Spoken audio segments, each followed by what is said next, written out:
বাড়িতে থাকা ১ কাপ সুজি আর একটা পাকা আম দিয়ে এই রেসিপিটা একদিন হলেও বানিয়ে দেখতে পারেন।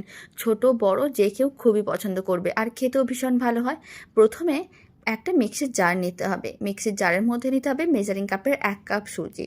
এখানে প্রায় ২০০ গ্রামের মতন সুজি আছে।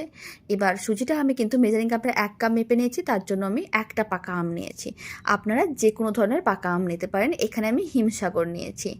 অল্প করে অংশ কেটে বাদ দিয়ে তারপর কিন্তু এরকমই ঠিক স্লাইস করে কেটে নিতে হবে। আমটাকে স্লাইস করে কেটে নেওয়ার পরে একটা অংশ নিতে হবে আর একটা চামচ নিতে হবে।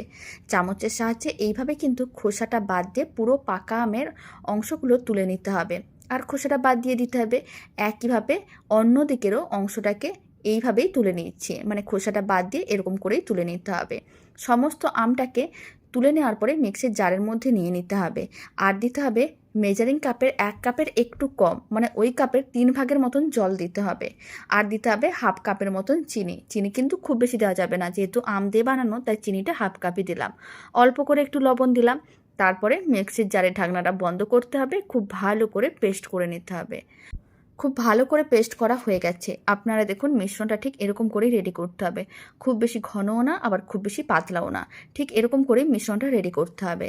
এবার মিশ্রণটাকে একটা মিক্সিং বোলের মধ্যে নিয়ে নিয়েছি।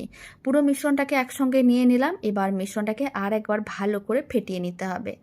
সুজি দিয়ে বানানো, কিন্তু কোনো রকম রাখার প্রয়োজন নেই, যেহেতু পেস্ট করে বানাচ্ছি। এবার কড়াইতে পরিমাণ অনুযায়ী সাদা তেল নিয়ে তেলটা ভালো করে গরম করতে হবে। ফ্লেমটা মিডিয়াম টু হাইতে রাখতে হবে। তারপর কিছুটা করে মিশ্রণ গরম তেলের মধ্যে দিয়ে এইভাবে গরম তেলটা ছিটিয়ে রাখতে হবে। এতে কিন্তু পাকা আমের পোয়া পিঠাগুলো খুব সুন্দরভাবে তেলের উপরে ভেসে উঠবে। আর এরকমই মাঝে মাঝে একটু প্রেস করে দিতে হবে।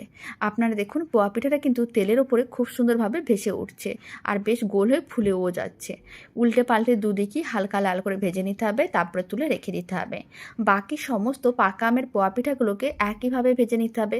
এখন আমি আপনাদের আর একটা পোয়া পিঠা ভেজে দেখিয়ে দিচ্ছি। কিছুটা করে মিশ্রণ নিয়ে গরম তেলের মধ্যে দিয়ে একইভাবে উল্টে পাল্টে লাল লাল করে ভেজে নিলেই পাকা আমের পোয়া পিঠা একেবারেই রেডি। দারুণ স্বাদের পাকা আমের পোয়া পিঠা সমস্তগুলো রেডি করে নেওয়ার পরে এবার একটা প্লেটের মধ্যে সার্ভ করে নিলাম। আর এই পোয়া পিঠাগুলো ভীষণ নরম তুলতুলে হয়, ঠান্ডা হলেও শক্ত হয় না। বাড়িতে বানিয়ে দেখতে পারেন, আশা করি আপনাদেরও খুবই ভালো লাগবে। আর রেসিপিটা শেষ পর্যন্ত দেখার জন্য আপনাদের অসংখ্য ধন্যবাদ। বাড়িতে বানালে কমেন্ট বক্সে জানাতে একেবারেই ভুলবেন না খেয়ে আপনাদের কেমন লাগলো। তো চলুন ভিডিওটা আমি এখানে শেষ করছি। আপনাদের সঙ্গে আবার নতুন রেসিপি নিয়ে দেখা হচ্ছে।